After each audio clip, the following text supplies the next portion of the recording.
Olá, turma. Vamos gravar mais um vídeo.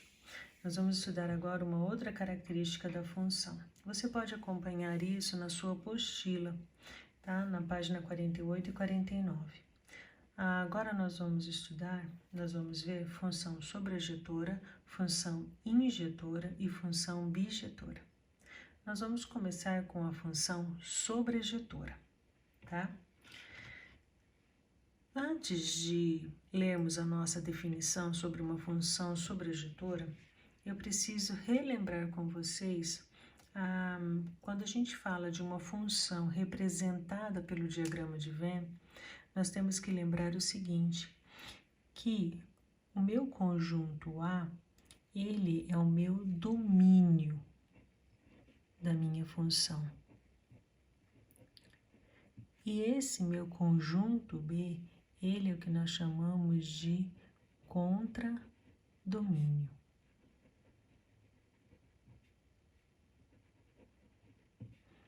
Tá?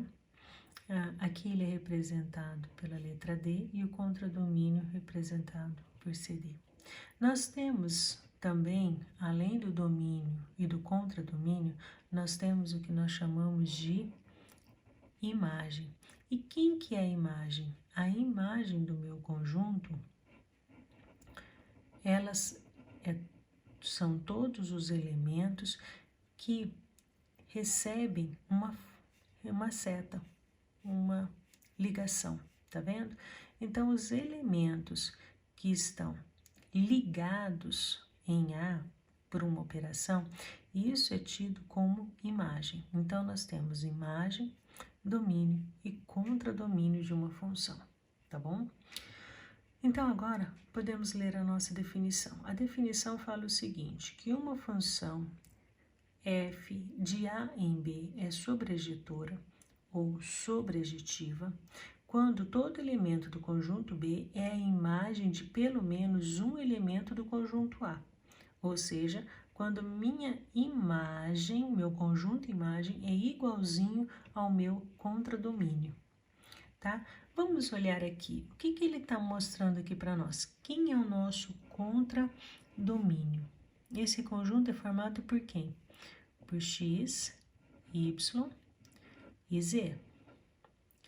E a minha imagem dessa minha função? Quem é que recebe as setas? O x, o y e o z. A gente costuma brincar que quais são as letras que foram flechadas. Os flechados é a nossa imagem. Então, é o x, o y e o z.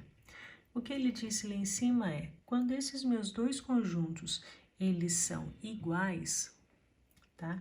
Quando eles são iguaizinhos, isso daqui, então, nós podemos dizer que é uma função sobrejetora.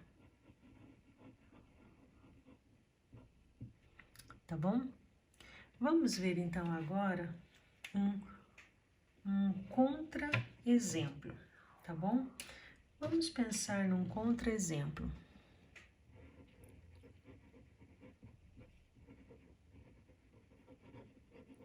Meu contra-exemplo, eu vou colocar ele da seguinte maneira. Meu conjunto A, sendo 4 e 7, e um outro conjunto,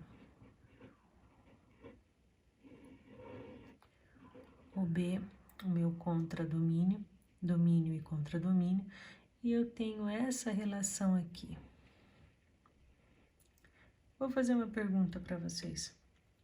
Todos os elementos de B foram flechados? Não, né? Nós temos um elemento aqui que não é. Então, se a gente fosse escrever quem é o nosso contradomínio aqui, o meu contradomínio ele seria o 40, o 70 e o 90. E a minha imagem são aqueles que foram flechados, no caso 40 e o 70. Esses dois conjuntos são iguais? Eles não são iguais. Como eles não são iguais, então isso daqui não é sobrejetora. Tudo bem? Se tiverem dúvida, pausa o vídeo, veja de novo para tirar algumas dúvidas, tudo bem? Então, agora, nós vemos o que é uma função sobrejetora. Agora, então, a gente precisa ver o que seria uma função injetora. Bem, uma função injetora, ela tem a seguinte definição. Uma função de A em B é injetora ou injetiva quando os elementos distintos do domínio têm imagens distintas no contradomínio. Assim, F é injetora quando x1 pertence a A, x2 também pertence a A, e F de x1, e x1 sendo diferente de x2, e a F de x1 sendo diferente da F de x2. Professora, que confuso isso. Não, não é confuso. Em outras palavras, o que ele está querendo dizer aqui para nós? Ele está dizendo o seguinte, que se os elementos do contradomínio receberam apenas uma única seta. Em outras palavras, ele está querendo saber se esses elementos daqui do contradomínio que receberam a flecha, se eles são exclusivos do elemento de lá. Se você reparar, esse 6 ele é exclusivo de 3, o 4 é exclusivo do 2 e o 2 é exclusivo de 1. Quando isso acontece, essa exclusividade, uma única seta para cada número, fazendo essa ligação, quando isso acontece, nós dizemos que a minha função ela é injetora. Tá bom? Vamos dar, então, um contra-exemplo para visualizar melhor isso daqui.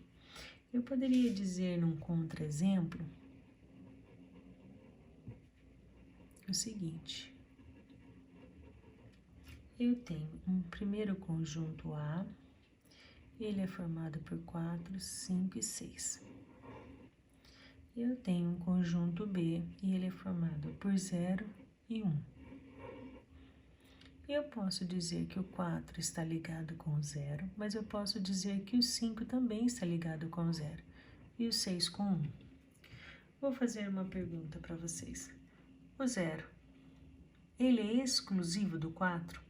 Não, porque o 0 também está com o 5, então não há uma exclusividade, então ela não é injetora. Mas vamos entender isso daqui, ó, que ele fala aqui em cima. O que ele está falando aqui em cima é o seguinte, que eu tenho que ter um x1 diferente de um x2. Quem seria o meu x1?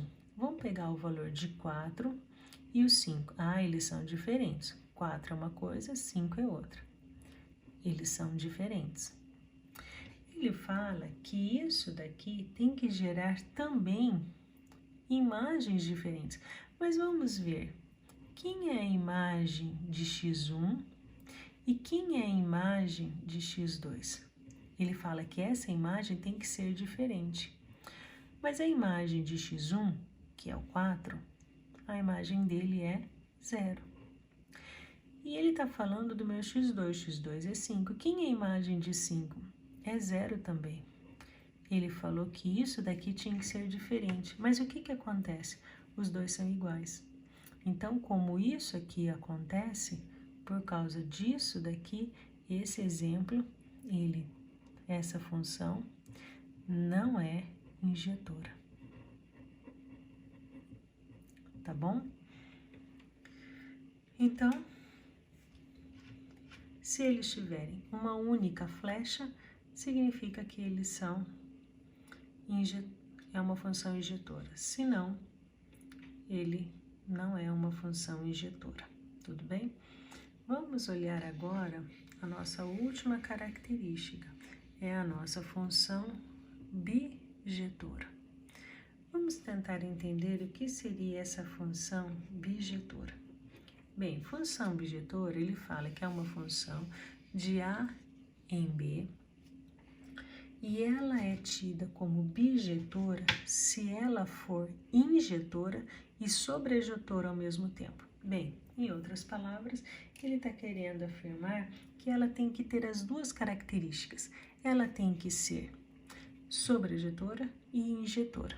Bem, vamos analisar isso daqui. Para ela ser sobrejetora, qual era a característica? A característica era que a imagem tinha que ser igual a B. Vamos olhar aqui. Quem é o meu conjunto B? O meu conjunto B é o número 1, 3, 5 e 7. E quem é meu conjunto imagem? Meu conjunto imagem, 1, 3, 5 e 7. Isso acontece. Então, nós sabemos que essa função, ela é sobrejetora.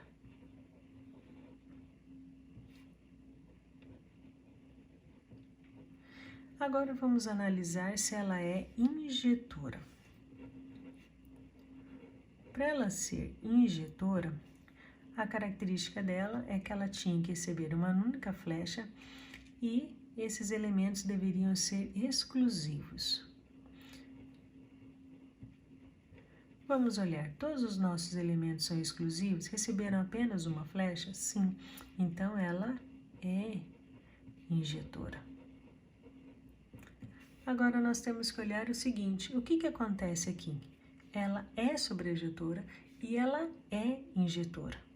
Então, se ela é as duas ao mesmo tempo, então essa daqui eu posso afirmar que é uma função bijetora.